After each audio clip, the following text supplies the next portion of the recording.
A Coreia do Norte representa hoje uma das maiores ameaças atômicas do mundo. O arsenal de mísseis balísticos e de ogivas nucleares desenvolvidas pelo líder norte-coreano Kim Jong-un colocou parte do planeta sob alcance destrutivo de um regime fechado e imprevisível. Por vezes, Kim é apresentado como um ator político irracional, e a Coreia do Norte como um país com o qual é difícil, às vezes até impossível, dialogar. A história, porém, ajuda a entender as razões, as táticas e as estratégias de um regime cujas raízes estão profundamente fincadas na Guerra Fria e cujas atitudes podem ser decisivas para o futuro de boa parte da humanidade. Para entender a Coreia do Norte de hoje, é preciso voltar até 1910. Foi nesse ano que o Império Japonês invadiu e conquistou uma vasta região do sudeste da Ásia conhecida como Península Coreana. Nas primeiras décadas do século XX, o Japão vivia um período de expansão imperialista e de vitórias militares contra adversários poderosos como a China e a Rússia. No plano internacional, em 1936, o Império Japonês se aliou à Alemanha de Adolf Hitler e à Itália de Benito Mussolini em 1937. Os japoneses avançavam sobre a Ásia continental, os alemães sobre a Europa e os italianos sobre a Abissínia, que é a atual Eritreia e Etiópia no chifre da África. Esses movimentos estão na base dos problemas que desembocaram na Segunda Guerra Mundial, cujo início se deu em 1939. A Segunda Guerra terminaria 6 anos depois, com as potências do eixo, Japão, Itália e Alemanha, derrotadas pelo grupo dos países aliados, que se reuniu em torno dos Estados Unidos, União Soviética, Reino Unido, China e diversos outros países. O fim da Segunda Guerra, em 1945, não pôs fim, no entanto, às disputas políticas do mundo. Na verdade, o fim da Segunda Guerra deu apenas uma nova dinâmica às relações entre as grandes potências. E é nessa nova dinâmica que a Península da Coreia passaria a ter um papel importante.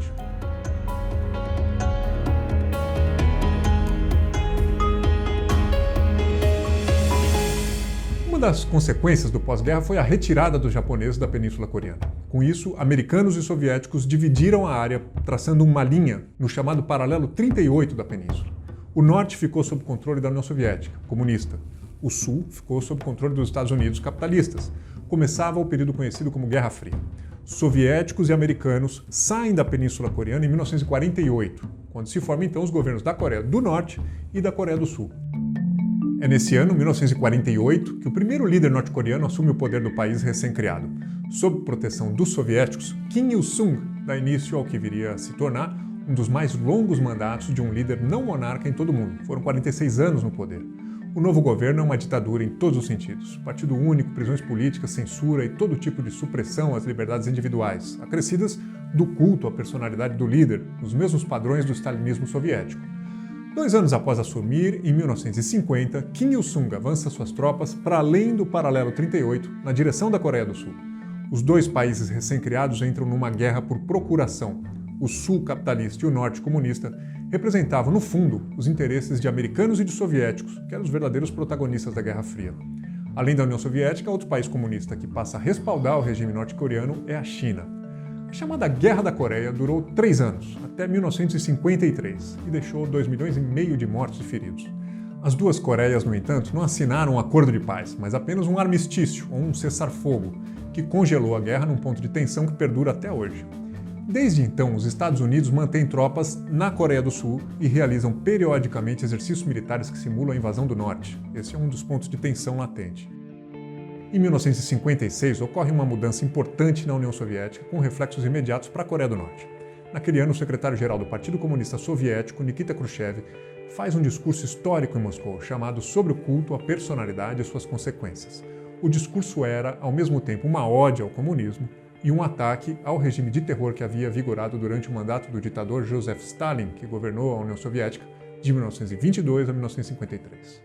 A crítica de Khrushchev ao personalismo centralizador e despótico de Stalin batia indiretamente no modelo de governo da Coreia do Norte, de Kim Il-sung, uma figura então cultuada como uma espécie de semideus.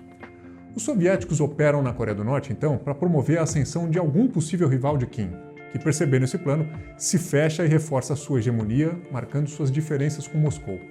Em 1958, os chineses retiram todos os militares que haviam estado na Coreia do Norte desde o conflito de 1950. Os anos 1950 são importantes na história da Coreia do Norte por 2 razões. Eles marcam a verdadeira independência do país em relação aos comunistas soviéticos e chineses e marcam também a consolidação do poder despótico, personalista e absolutista de Kim Il-sung. O processo de consolidação da independência norte-coreana tem um capítulo importante no ano de 1972. É aí que alguns aspectos filosóficos e culturais do Oriente se misturam com o comunismo para desenvolver uma cultura sem paralelo no mundo político. Em 1972, Kim Il-sung torna o Juche o eixo central da Constituição norte-coreana.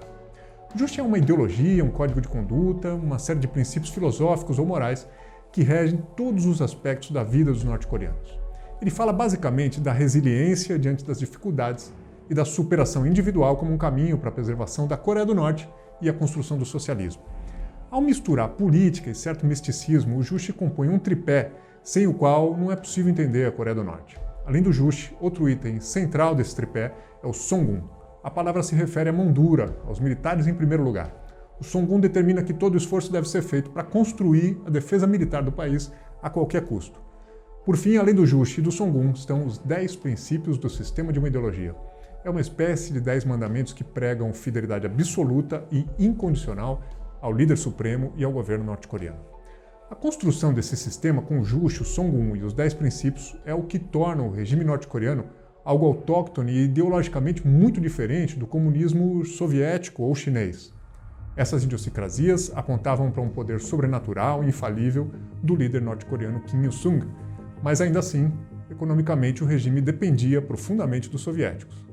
Quando em 1991 a União Soviética chega ao fim, a Coreia do Norte sofre um duro golpe econômico, pois perde um de seus principais patrocinadores e protetores. Em 1994, outra perda. Morre Kim Il-sung. A partir daí, o filho dele, Kim Jong-il, decreta 3 anos de luto no país e alça o pai à condição de eterno presidente da Coreia do Norte. Kim Jong-il assume oficialmente o regime em 1997, consolidando a característica de transição dinástica que é mais comum nos regimes monárquicos. De 1994 a 1998, o país é devastado por uma onda de fome provocada pela combinação do fim do apoio financeiro soviético e de fenômenos climáticos extremos, marcado pela alternância de longas secas e de inundações. Os anos 1990 foram duros com a população, mas favoreceram o início do plano de desenvolvimento da tecnologia nuclear norte-coreana para fins militares. As armas atômicas teriam, a partir de então, papel estratégico nos planos do regime, que passa a barganhar ajuda estrangeira em troca de ameaças. Essa estratégia se tornou possível porque, com o fim da União Soviética, houve também uma diáspora de cientistas nucleares de países do bloco comunista. Um desses cientistas, o paquistanês Abdul Qadir Khan, ajudou a dar os primeiros passos no programa que levaria ao desenvolvimento de ogivas atômicas na Coreia do Norte, na Líbia e no Irã. Em 2001, após os ataques terroristas contra as Torres Gêmeas em Nova York, o então presidente americano George W. Bush lança a expressão Eixo do Mal, para se referir aos regimes da Coreia do Norte, do Irã e do Iraque, que eram inimigos declarados dos Estados Unidos. Em 2006, a Coreia do Norte anuncia ter concluído com êxito seu primeiro teste com arma nuclear. Esse fato é considerado importante para entender a razão de o regime ter se mantido de pé até agora, enquanto governos rivais dos Estados Unidos, como o da Líbia, do Iraque, foram derrubados à força. Uma forma encontrada para conter os norte-coreanos foram as sanções e os embargos, que restringem as possibilidades de comércio com um determinado país. As primeiras sanções do Conselho de Segurança das Nações Unidas contra Kim são de 2006 e, a partir daí, elas não pararam mais. Enquanto crescia a pressão e o isolamento, crescia também o poder nuclear de Kim, e com isso cresciam também as articulações dos países ao redor em função dessa nova realidade geopolítica. Os Estados Unidos buscaram fortalecer ainda mais os laços militares com a Coreia do Sul e com o Japão, enquanto a China manteve um robusto intercâmbio comercial com o regime norte-coreano, que o mundo inteiro tentava isolar. O Boletim dos Cientistas Atômicos calcula que a Coreia do Norte tenha material nuclear para construir entre 30 e 60 armas atômicas e que possua atualmente entre 10 e 20 delas já construídas. É difícil saber ao certo. Seja como for, o país é o que tem o menor arsenal atômico do mundo. Seguindo na linha do tempo, em 2011, Kim Jong-il morre e é alçado ao cargo de eterno secretário-geral, convertendo-se ao lado do pai, uma figura mítica e quase sagrada para o regime. Naquele mesmo ano, assume Kim Jong-un, que tinha então apenas 28 anos. Ele acelera o desenvolvimento de testes com ogivas nucleares, bombas de hidrogênio e mísseis balísticos capazes de atingir partes do território americano.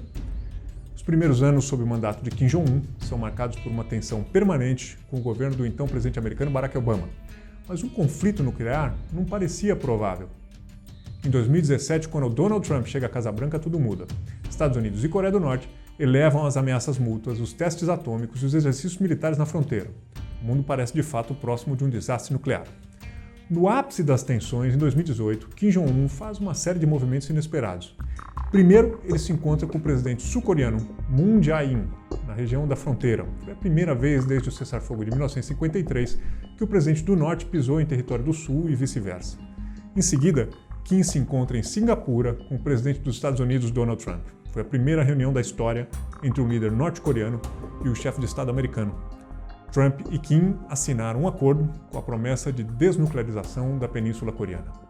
Cientistas nucleares americanos estimam que qualquer iniciativa para pôr um fim definitivo ao programa nuclear norte-coreano não levaria menos de 15 ou 20 anos. Para um regime tão fechado, o simples diálogo é celebrado em si mesmo como uma vitória, ainda que parcial. Persiste, entretanto, muita desconfiança e apreensão em relação à solução desse xadrez político, cujas origens têm mais de 100 anos de história.